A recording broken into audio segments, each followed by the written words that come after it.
خیلی خوب آقا، ما سپی شارژ کردیم بره بتل پس، ولی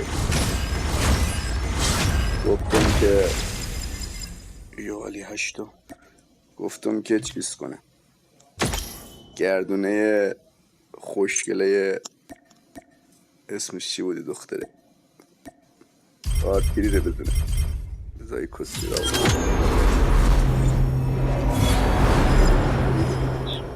کسی را بلش کنم برم بره آرتیری. خدایا بسم الله الرحمن الرحیم، بسم الله الرحمن الرحیم. برای آرتیری رو بده بره. بسم الله الرحمن الرحیم.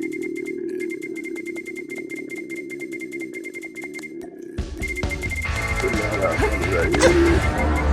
بده اسکین آرتیری، اسکینه بده حروم زاده. خواه من ضربه اولش کنم. بسم الله الرحمن الرحیم. بره دومیش.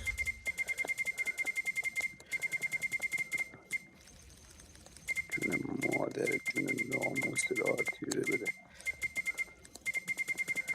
آرتیری بده.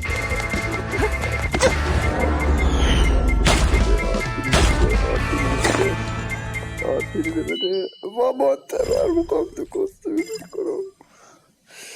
یکی دیگه میزنیم تا سه نشه بازی نشه. خاندانی بازی رو مقایدم. جون ناموس آرتیری بده. جون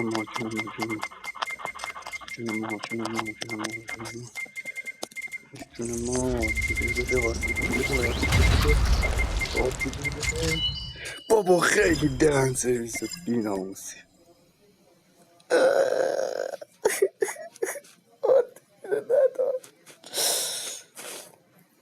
ای خدا آلو داده.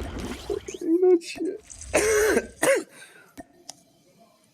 بیامی کسا میگو چند تا ازش صدا می فنکره بهم نداد. بده با تو که بده حداقل یک چیز دیده ما توی فیلمشون بده دلغک. نه هیچ کچریه. بده دیگه با هم فنکر بده دیگه. یکی دیگه میتونم داشت داره ندی کستم